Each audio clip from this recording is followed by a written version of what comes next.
Get all those Saturday morning kinks out. Good morning.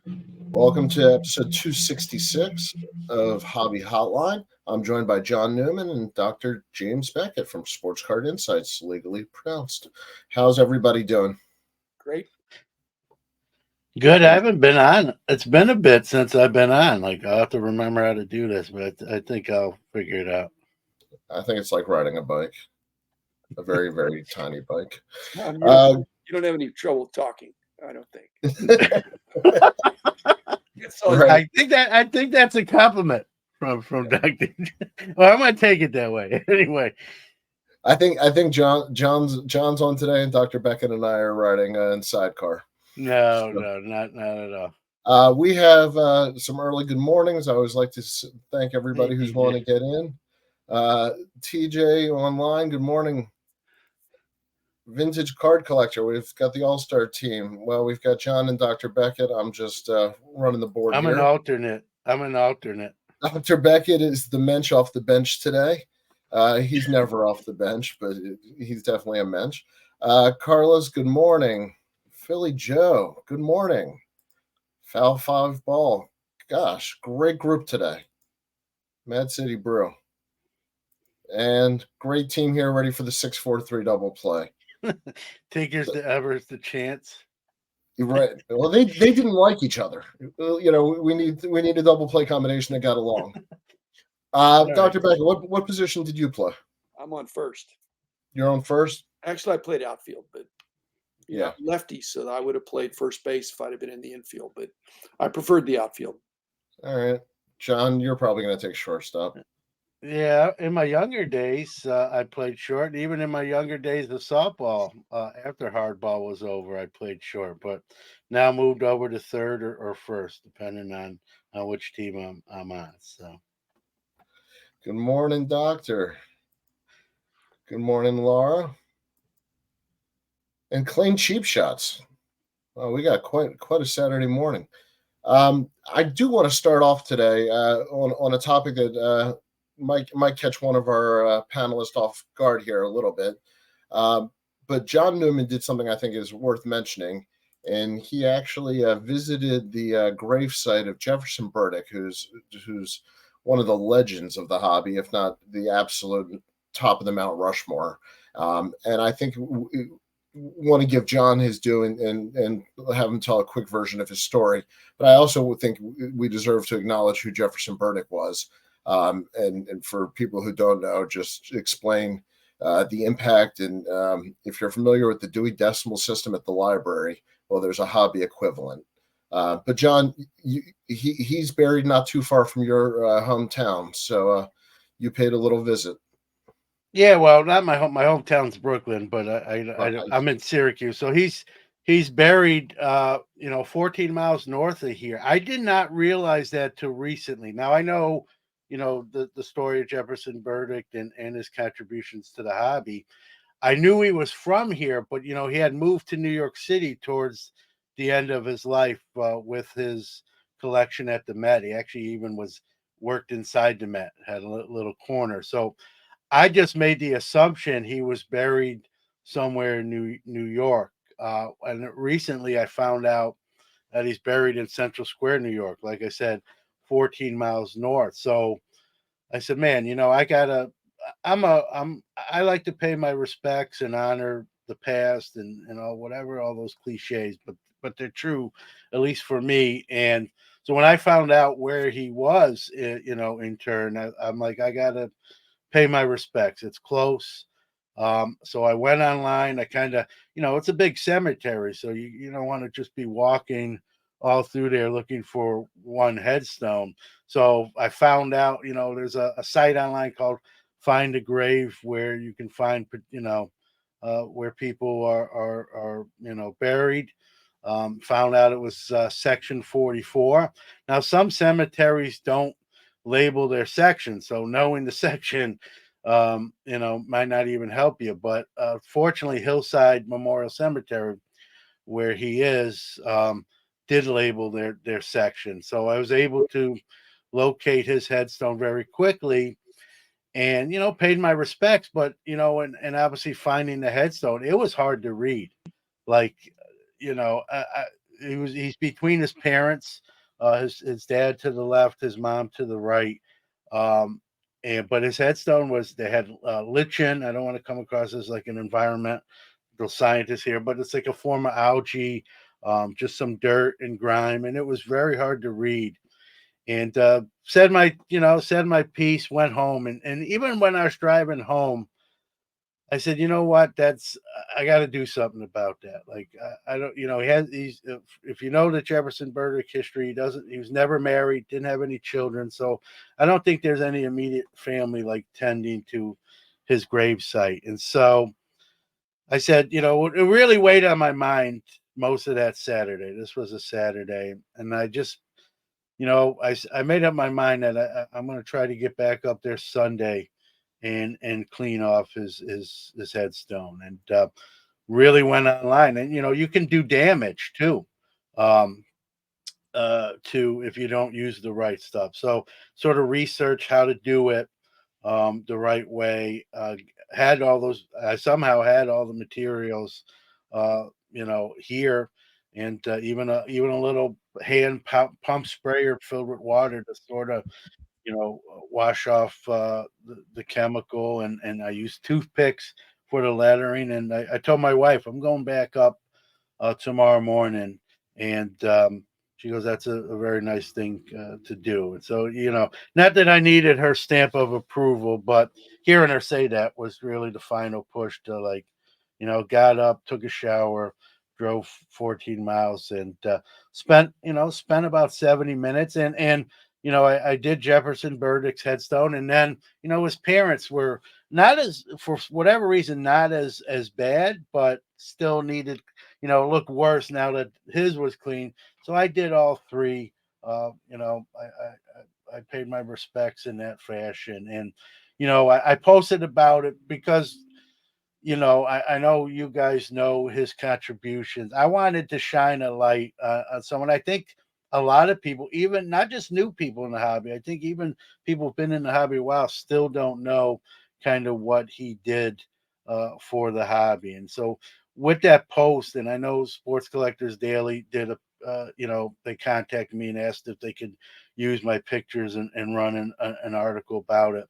And I said yes, but make sure the focus is on Mr. Burdick, because that's who it's about. And and that was really my whole goal, is kind of to be a good steward, which I preach, right? And I want to put my money where my mouth is, number one, and number two, or number one really is to highlight Jefferson Burdick. And it's 60 years since he's been gone. He passed away in 1963.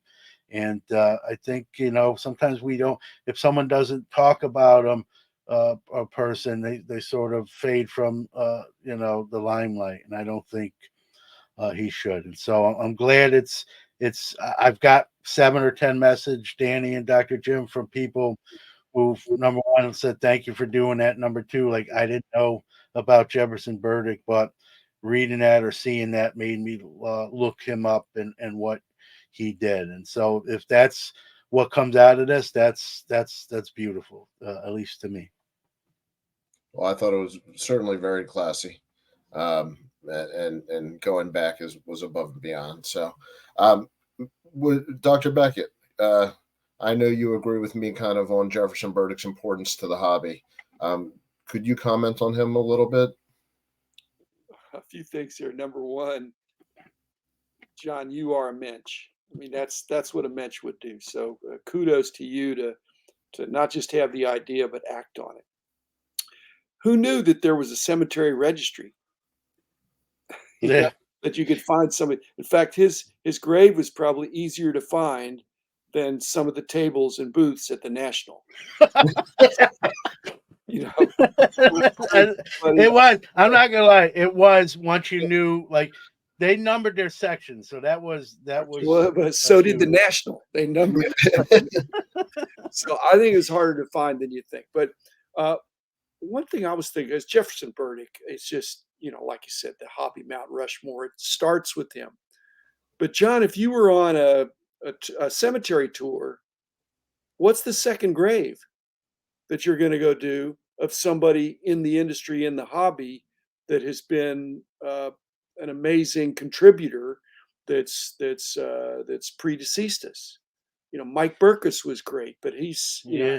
been gone. Cyberger comes to mind. Burger hasn't been gone that long either. So No. of the guys of that Burdick was the guy that the older guys looked up to when I was coming into it. The Frank Nagy's of the world, who were 20, 30, 40 years older than me.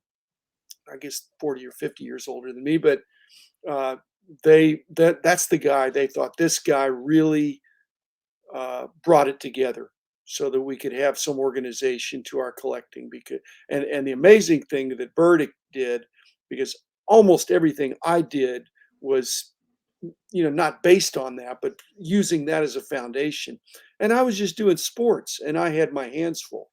The non-sports stuff, all the Americana and paper ephemera stuff that he did, he was prolific. It was his life. It was his life work, and he died doing it. And now he's being, now at least his grave is properly cleaned and honored, John. So thank you so much for doing that.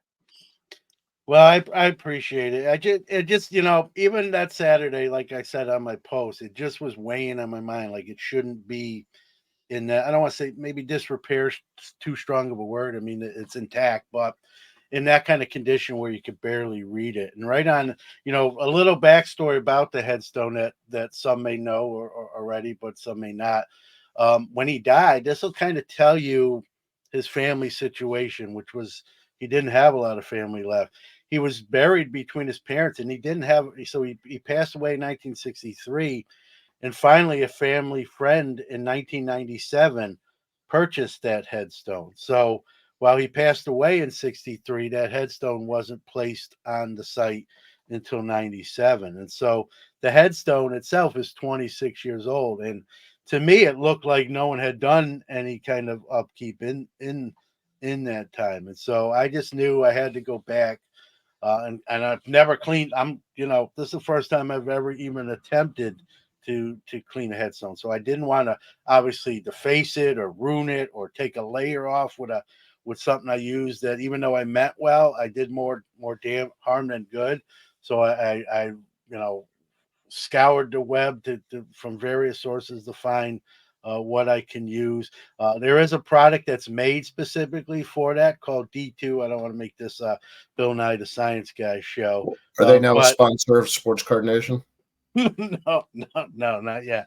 I'm working on. No, I'm just kidding. D2, which it's not a super expensive product. I will get it, and so for future, I'm going to try to get up there once a month to pay my respects. Just kind of keep a watch on it. I may not get when winter hits here. I may not get up there exactly every month, but hopefully at least every couple months.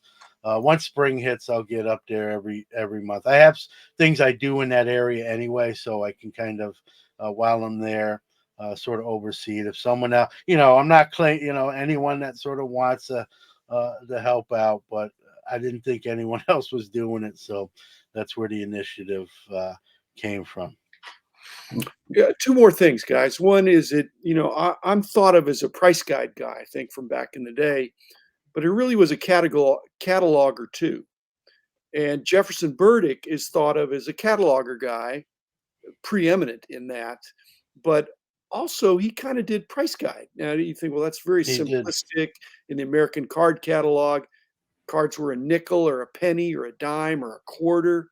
But that really is what they went for. And so when John is talking about cleaning up the grave and the headstone being problematic, Jefferson Burdick's his lifetime collection, accumulation of all these cards, would be worth millions and millions today. But if he had sold it back at that time, it would have been worth thousands, and maybe not even tens of thousands. Because even the Wagner and stuff like that, I don't know that his collection, that he could have gotten $10,000 for his collection when he died.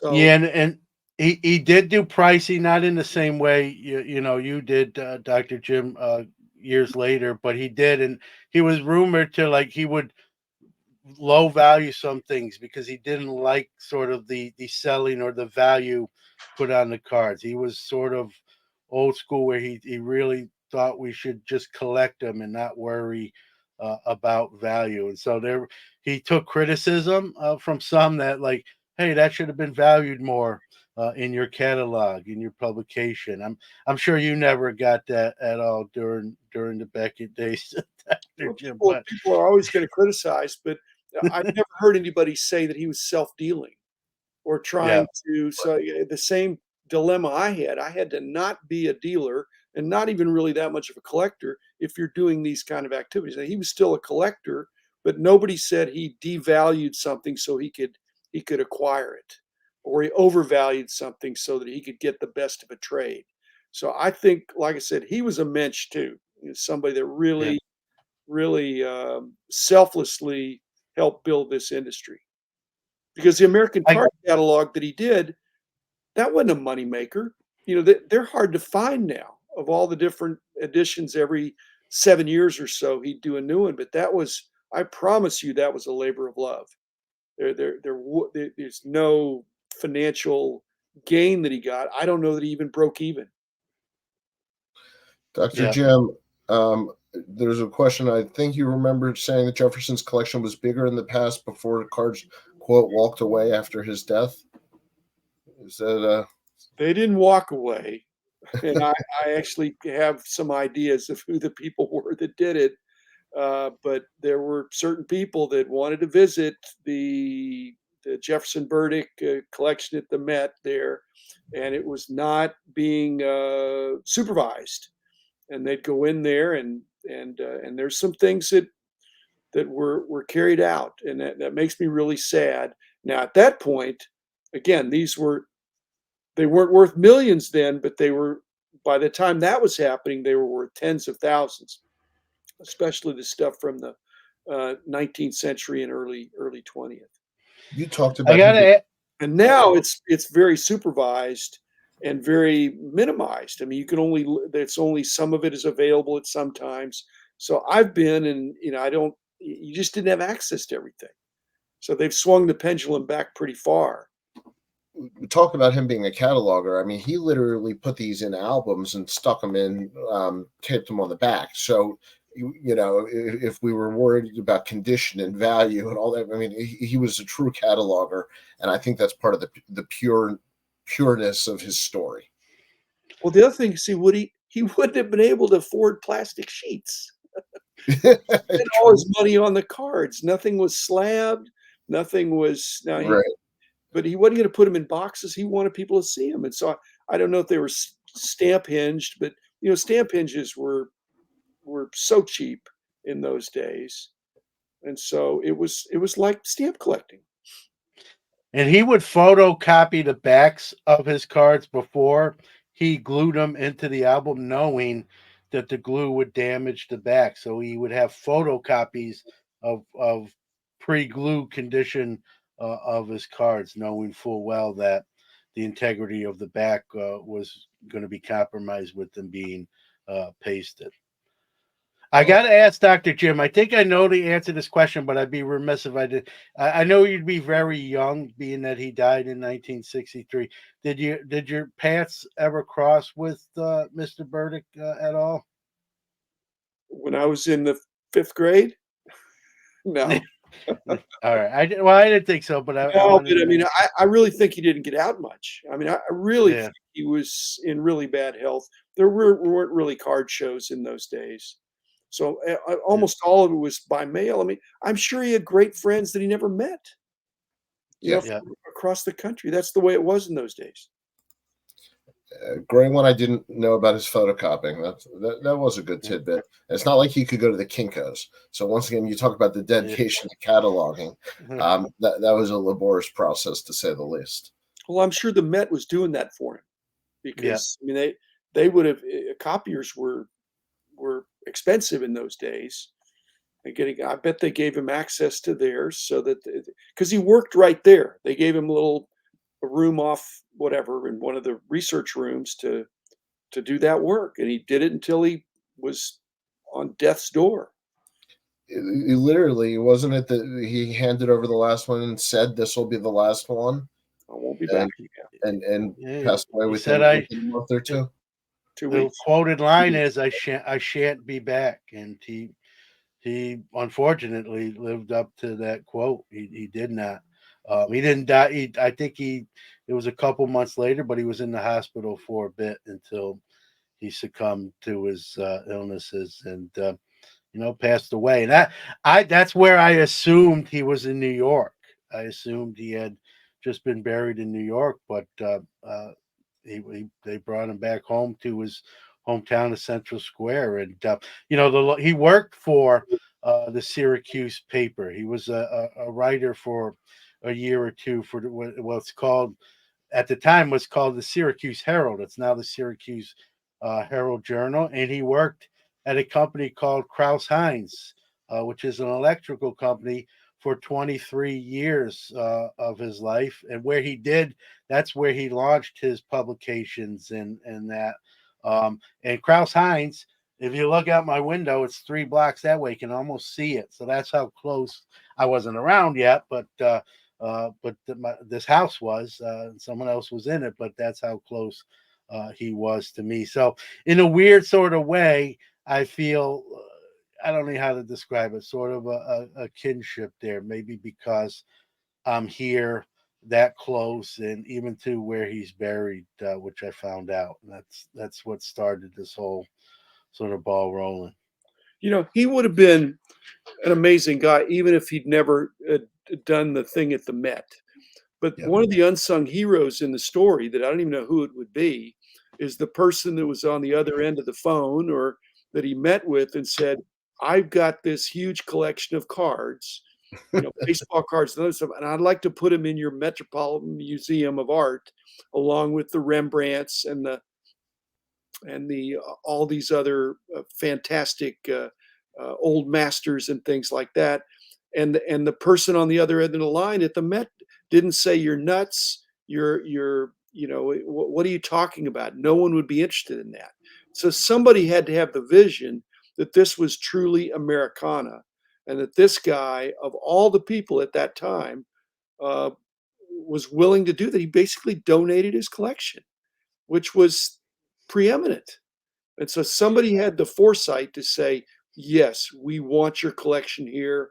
And again, whoever handed it off then didn't take it seriously enough to protect it, but at least they welcomed it and allowed him to mount it and make it displayable. So here for that, for the Met to make Yeah. it, which is an awesome museum anyway. But it's like the Hall of Fame. There's so much stuff in the basement of the Met and of the Hall of Fame that they can't display everything.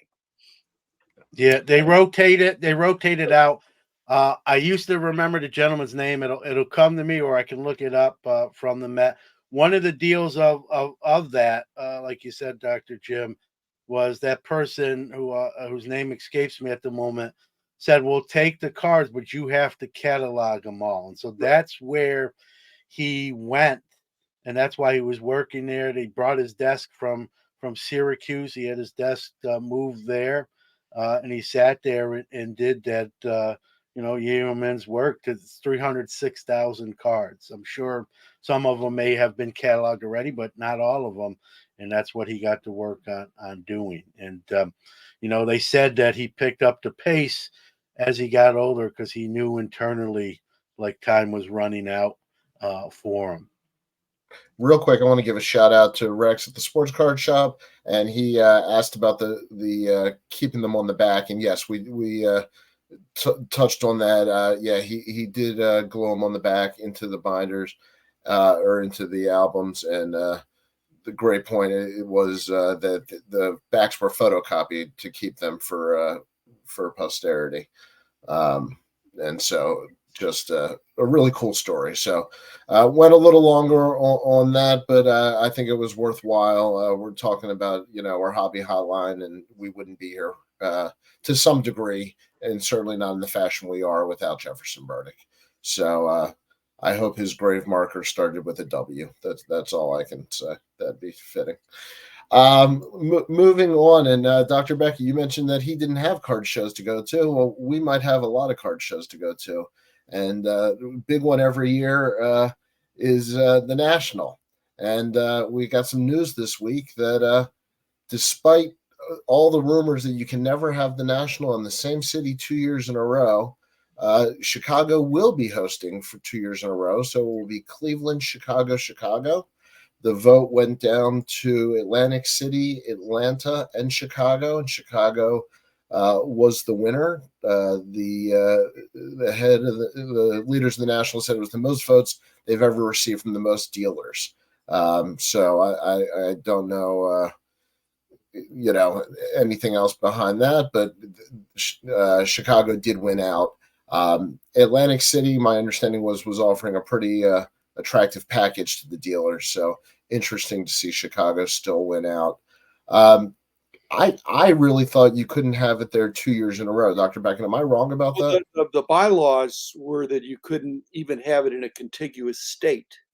Huh. To be another state. So that's why you jump over Indiana to get to Ohio with Cleveland.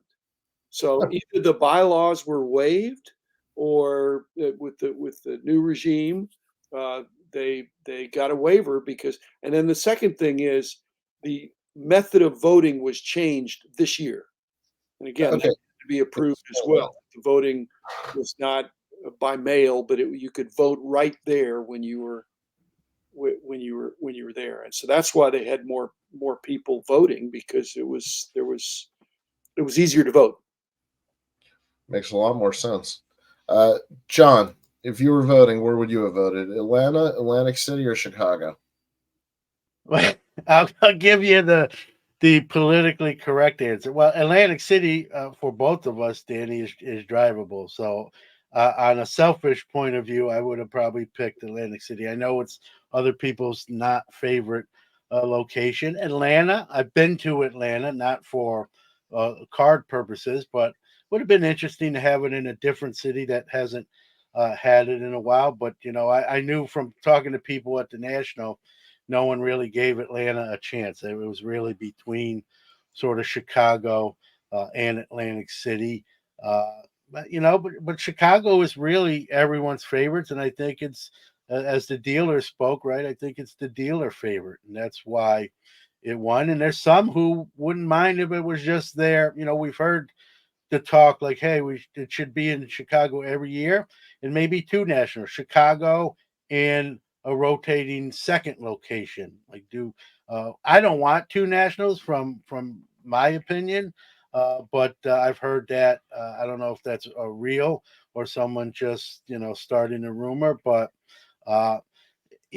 Chicago's a great town. I'll be there, or I'll try to be there, no matter what city it's in. I'd love to see it. It cost me more money, but I think even the West Coast could get the National back, whatever city they determine is the best fit that works for the West Coast. But I think too, with these regional shows, right, like Burbank's, that are I think it's sort of. I'm going to have a guest on the show here in 2 weeks that from that area that sets up at the National and says, I don't want it even here. I like to travel. We have the Burbank show. And so I think these big super regional shows are kind of moving in on those territories. Not that you can't have the National. The National is in a category of its own. But by the way, I just to mention the guy from the Met, that linked up that Burdick's collection. It was A. Hyatt Manor or Mayor, A. Hyatt Mayor, just to kind of give him proper credit as well. And a very regal name, by the way. Yeah. Korean Cardboard, thank you for this was a point I was going to allude to. Bo showed a card show map, and about 95% of shows were east in the Mississippi, where most of the people are. Dr. Beckett, can you talk about the reality of just choosing a location for travel? And I know they look at populations within 200 miles or whatever the circumference is. Well, it's a democratic vote of Sure. the voters that are eligible to vote. Sure, sure, And sure. the voting is by dealers. And but I hear a lot of comments by collectors of saying it'd be really interesting if we had it in a different place. But the dealers are not looking to go someplace interesting. They're looking for a sure thing. And so when you say, hey, Atlanta might be, Atlanta wasn't that good last time, but it might be a lot better this time. Might be is not what the dealers are going to vote for. They know exactly what they're going to get in Chicago.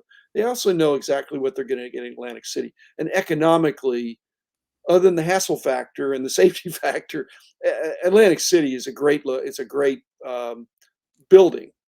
Yeah. Not a great city, and it's got some problems there, but economically it would be strong. And so I was not surprised that Chicago was first. It is the surest of sure things. Atlantic City also would be viable, and Atlanta's a maybe at this point. And any other city other than Chicago is going to be measured up against a sure thing where this past year, I think most dealers did record sales. And so, do you want to try Denver? Do you want to even try Dallas? Do you want to even try anything? St. Louis, Detroit, any of these cities that have had nationals before or are considering it, um, Chicago is the surest of sure things. I it makes perfect sense, even though I'd love to see it come back to Baltimore. This is not a tourist event. It's not a family vacation event, although it can be. But that's not what the voters are saying. Hey, it'd be nice if people would really like to go. No, let's have it at Disney World or Well, Vegas. put Orlando on the list. Mickey Mouse cards are very hot. But it's not a sure thing. It's not a sure thing for our industry. Even if the consumer electronics, there's some huge show. Go to San Diego where the Comic Con is. Nope, they're not going to go. They're going to go where there is such a base of collectors and such a track record of strong shows, and I think also and strong nationals that Chicago, if they really didn't have this restriction, that it really could be in Chicago every year because voters could keep voting for it. So we'll see. How long ago were the bylaws put together? Long time ago. Bruce Painter was an attorney. He's passed away. He was another hobby icon that selflessly served the industry and prepared but I mean, he wasn't doing an edict. I mean, he prepared them and they were voted on and accepted. And he did a great job. And he was from Chicago. So, it would have been to his interest. So they made it so you couldn't do 2 years in a row. They wanted to move it to a different place, but it started bouncing back and forth between Cleveland and Chicago.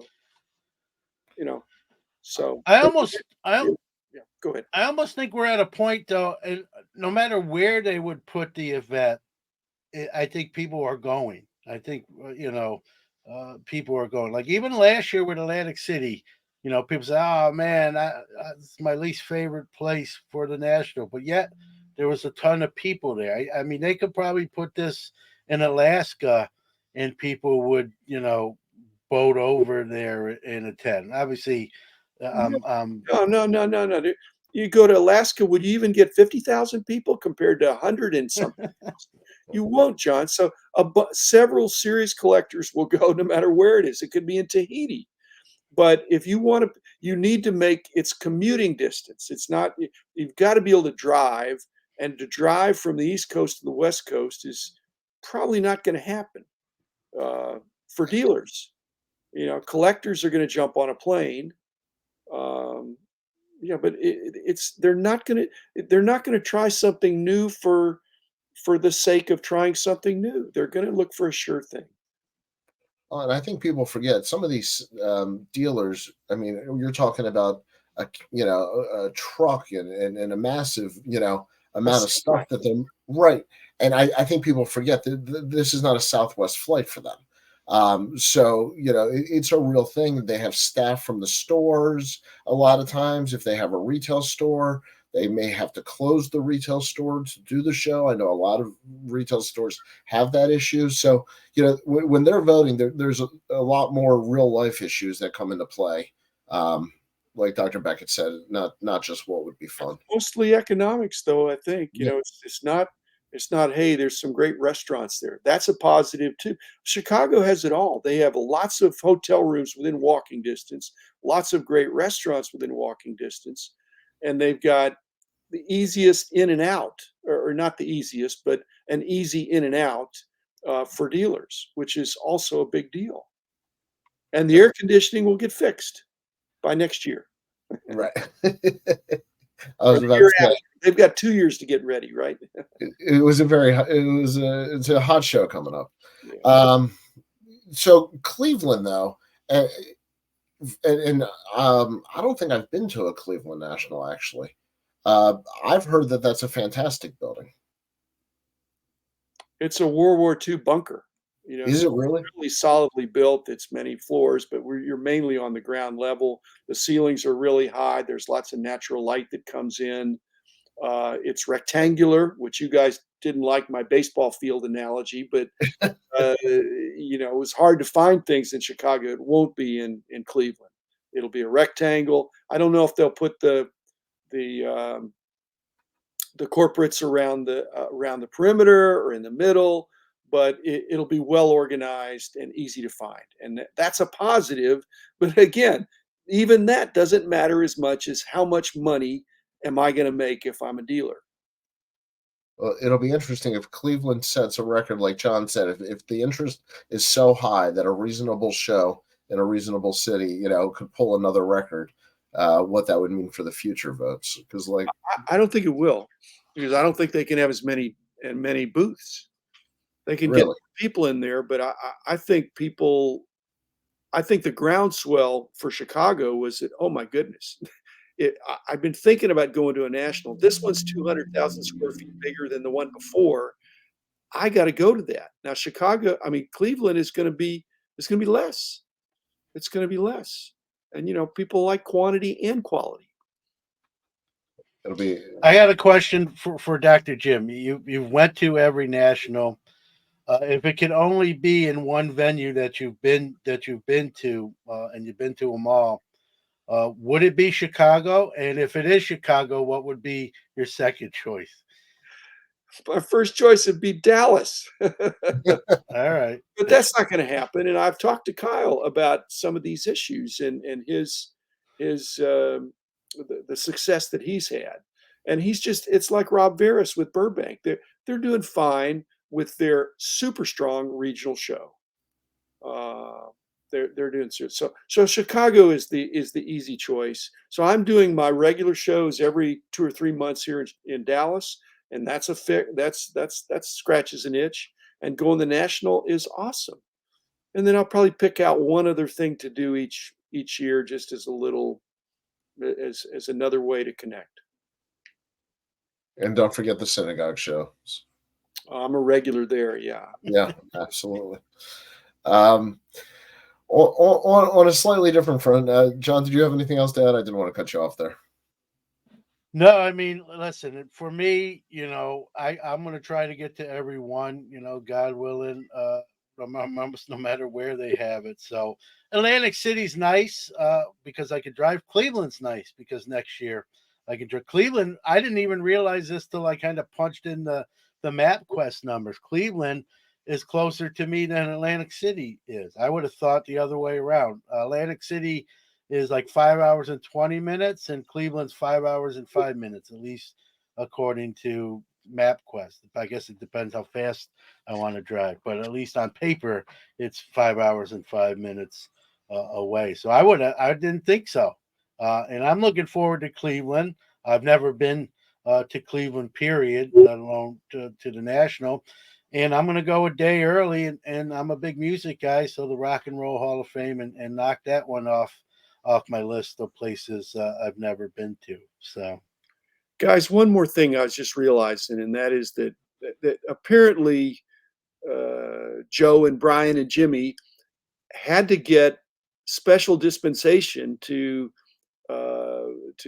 waive the bylaw for being in the same location twice, to be not having to abide by the bylaws, because if that would not have been the case, it would have been between Atlantic City and Atlanta, and there might have been a little bit of a mutiny Huh. because there is so much anti-Atlantic City sentiment, which I think and I think Atlantic City would do their best.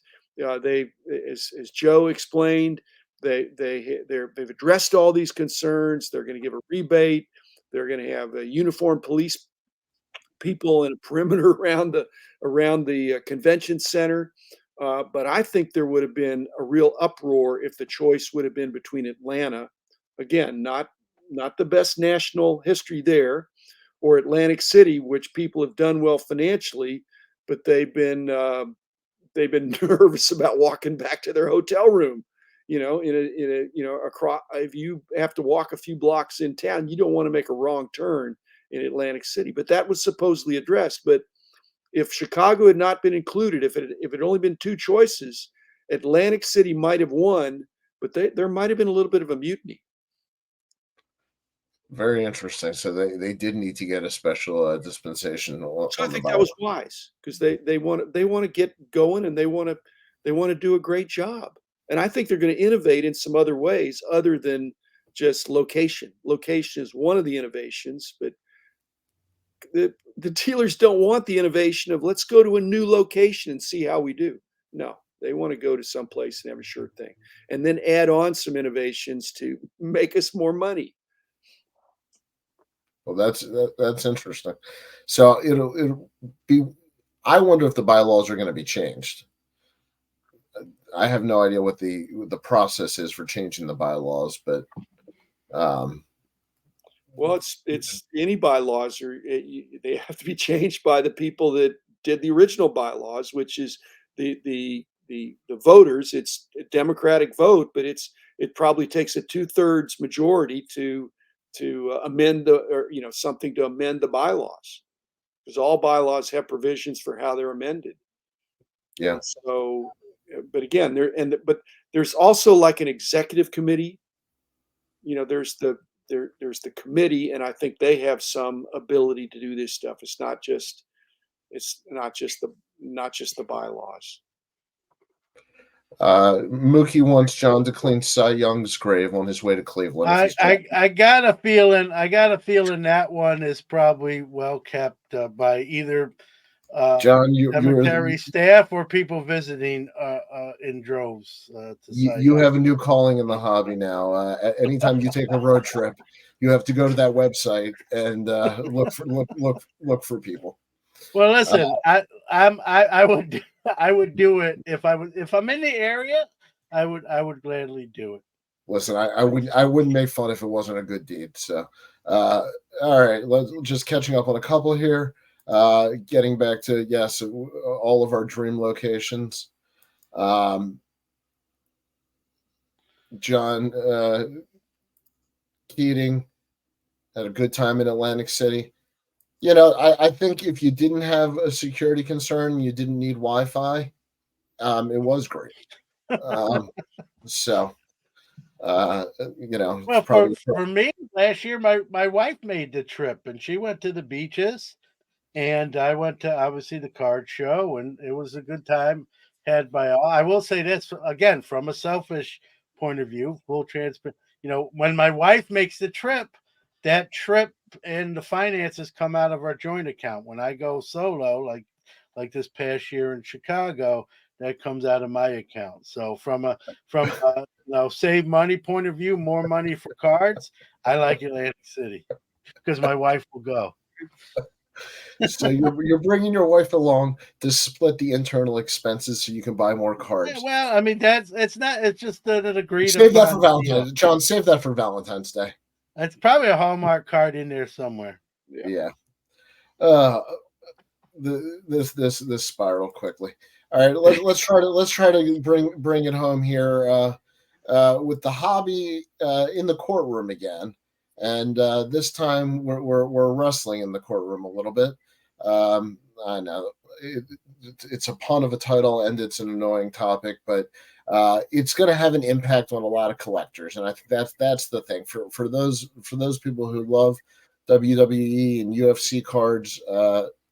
There's a lawsuit going on, and it's going to stop the cards. And John, I know you know this better than I do. What's going on?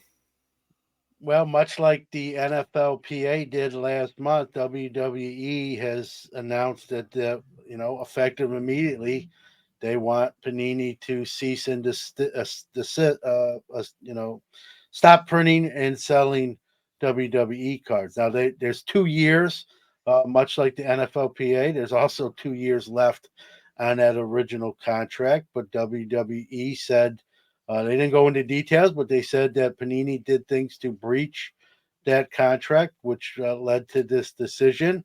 Panini has fired back with filing a federal lawsuit in New York courts to block that, and so that's really where we're at. I just think it's just interesting the timing of this, and like I'm going to mention on an upcoming show. If you think this is coincidence, I my personal opinion, it's not. I think there is someone pulling strings behind the scenes, and in that same breath, wrestling said effective immediately, Fanatics will get our WWE licensing. So they're the common denominator here, and I just think things. Again, I don't have any inside information, but I just think there's things going on. There's phone calls being made, like do this so we can do this sooner, and that's where we're at. So, Paul Lesko, this is the World Series, as he said when he was on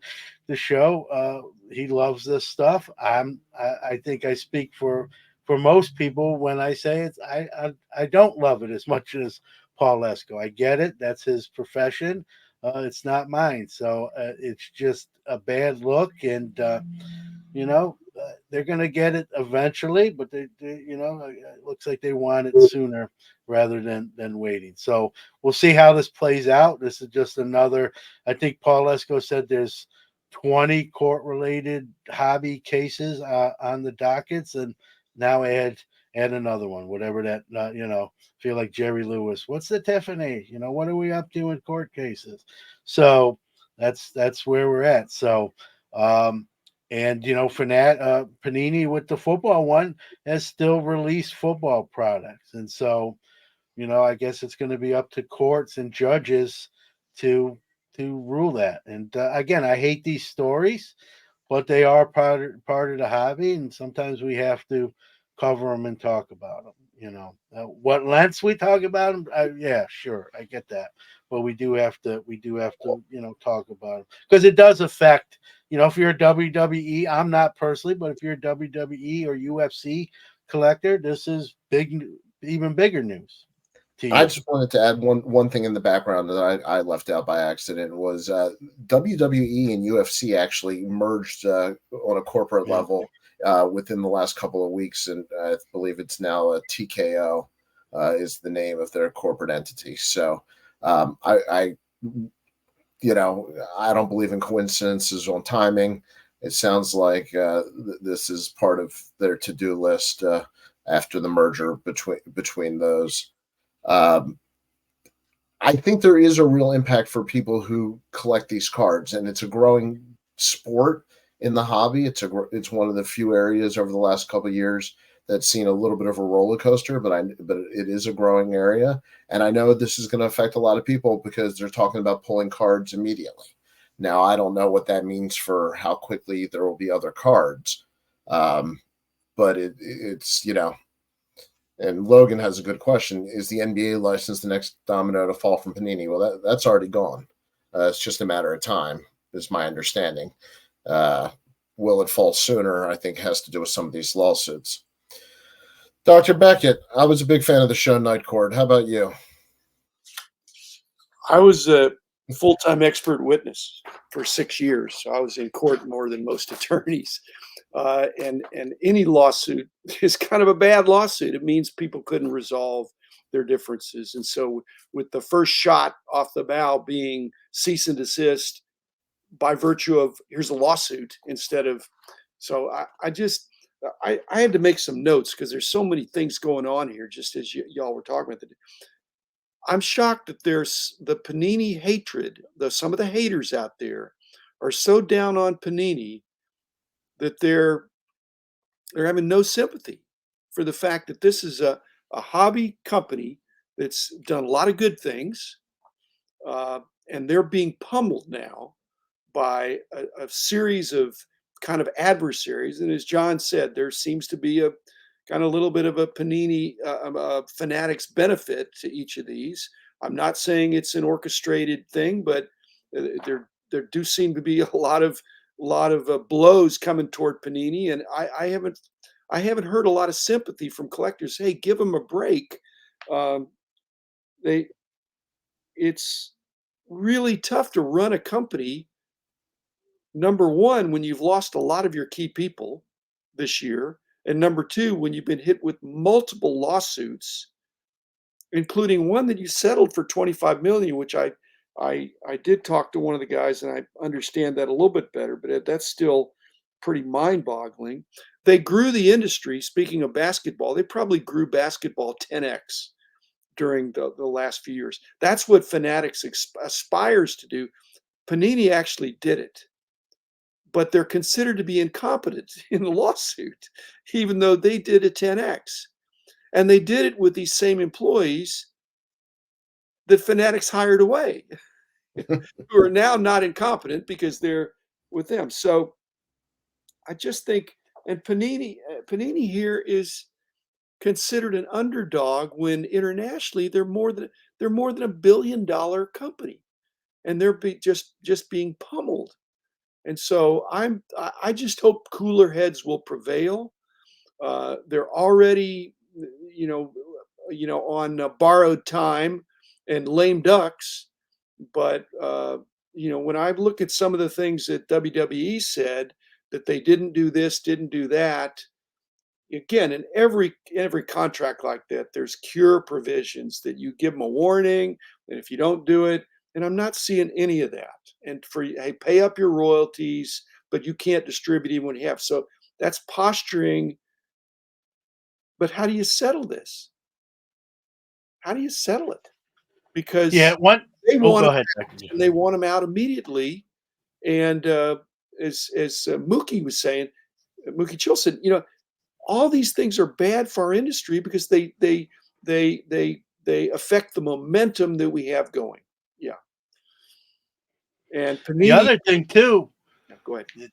the WWE Panini owes WWE $5.6 million. So so WWE saying stop making our cards right now, 2 years shorter on your contract, and pay us the full amount of the contract. And I hear that, and I'm like, you can't have your cake and eat it Well, too. they're You not want, going to win that, but that's just scare language.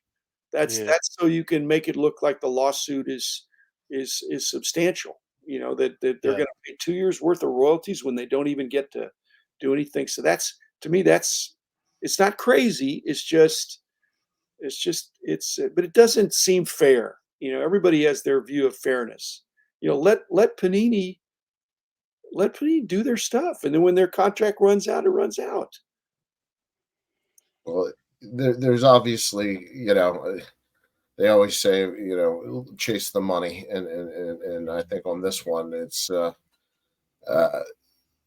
if there's something going on, obviously, you think the motivation is not the quality of the cards, but financial.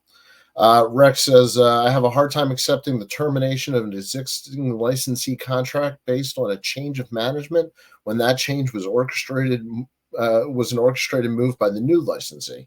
I think that's what Dr. Beckett was touching on, is that a lot of the management that's gone was the same people who were at Panini, I, not Fanatics. but Danny, I'm expressly saying I'm expressly not willing to say that it's an orchestrated move, because that would be legally liable, I think. And so I've said, when there's a conspiracy, some conspiracies are symphonic, where everybody's playing off the same music and harmoniously working toward making beautiful music together. But most conspiracies are like jazz, where you follow the lead, somebody does something, then you do something because you see, and you kind of join in. But there's no music that you're reading. You're just playing along. And that's what I think is happening here. They didn't get together and say, hey, let's run them out of the industry. But when they're shooting arrows, and it's the wounded. I mean, Panini was a giant. They weren't a smaller company. They're way bigger than Upper Deck. So they're just getting wounded with these, and they're piling on. That just doesn't seem fair to me. Well, I'm going to read this comment from Rex, and this is Rex saying this. 18 employees resign on the same day with no notice. That seems orchestrated to me. It was not orchestrated in one sense, in the sense that at that point on that same day, all those employees were in the same place, and they had a chance to have meetings with fanatics, and to hear their presentation one by one. And did the Panini guys say, "Hey, well, what are you thinking?" I think they probably did. They're allowed to do that. Yep. Okay, but the orchestrated would be, we're not taking any of you unless all of you come. No, they had jobs open, and this was at an industry event, and they said, we have jobs opening. If you would be a preferred candidate because you've already been doing this exact job. Yeah, so I'm not willing to go with orchestrated as much as it was business. Is trying to win at business. I've got these job openings. Somebody knocks on the door, say, "Hey, can I interview for the job?" Sure. They can. All right. Well, moving out of the courtroom and wrapping up today, I want to finish up with maybe a little tribute here to Jefferson Burdick. I think, John, you actually acquired something that I'm going to ask you to share, which I think is very cool, and then I'm going to share something not nearly as cool. I got this a few weeks back. It's from that collection of his that was at the Met. I don't know the provenance or how it's not there anymore. You can see, we talk about him being pasted. If you look at the back of this particular card, you can see where it was glued down and damaged the back. You won't be able to see it on the camera. If you had magnification, there is two stamps. One is right here, and one is right there that says from the Burdick collection at the New York Metropolitan Museum. Naked eye, you can't see. You got to put it under magnification. It's I believe, an 1890 honest long cut card. I know the lady depicted on this card is an actress. I do not know her name. Her name does not appear, at least on the front part of the card. So if anyone happens to know, I even tried to find out without too much success. But so it's an 1890, and it's from Jefferson Burdick's personal collection that was at the Met. So it sits on my desk as a reminder, to be thankful for what he did for the hobby, and having a small piece, a very small piece of that. So it's just kind of cool, and I'm in the history, not even just in hobby, but just in general. So even more so now with what I do in my regular job. So it's just a cool piece of history, and then you add on that it's a hobby history, even more better. I was watching MLB Network this week, and this graphic came up on the screen, and I wanted to jump over here. Ronald Acuna joined a list of players with 200 hits, 140 runs, 100 RBIs, 50 stolen bases in a single season. Now, while I'd love to show you my Ty Cobb, I can show you my Huey Jennings. And, I never thought this card would ever be relevant other than I love it, but it's a W515-2, and that designation would have come from Jefferson Burdick, and that tied into me. I thought it was cool to see this graphic and tie in my card, and then when John went up there, I thought, listen, it's a perfect time to explain. Like I said, the hobby's Dewey Decimal System, as I call it, the way to organize and catalog. So we'll wrap it up with that. You guys got anything on your hobby weekend, Dr. Beckett? I'm going to go out and buy some Huey Jennings cards. There you go. He was a better player than he was an attractive man. I'll tell you that. John, what's on your hobby weekend? Well, let's. My wife had hip replacement surgery, so I'm doing a lot of to-dos, making sure she's got everything she needs. She's doing okay, getting a little bit more mobile, which their physical therapists want her to get around. And if you're not Jefferson Burdick out by now, the Monday hobby quick hits will be a Legends of the Hobby series, which I do about every 3 to 4 months. And I just figured probably the time to do the Jefferson Burdick one, since he was already one on my list. So that'll be Monday as far as programming goes. Other than that, I'll be doing honey-do list things as my wife recovers. Well, as I call it, the cantaloupe list, and that's what I'll be on. So to everybody, thanks for joining us on episode 266. Every Saturday morning, you can 11 a.m. Eastern on Bench Clear, and the first Tuesday of every month on Hobby Hotline. Guys, thanks for joining me. Say goodbye. See ya. Thank you. It was fun.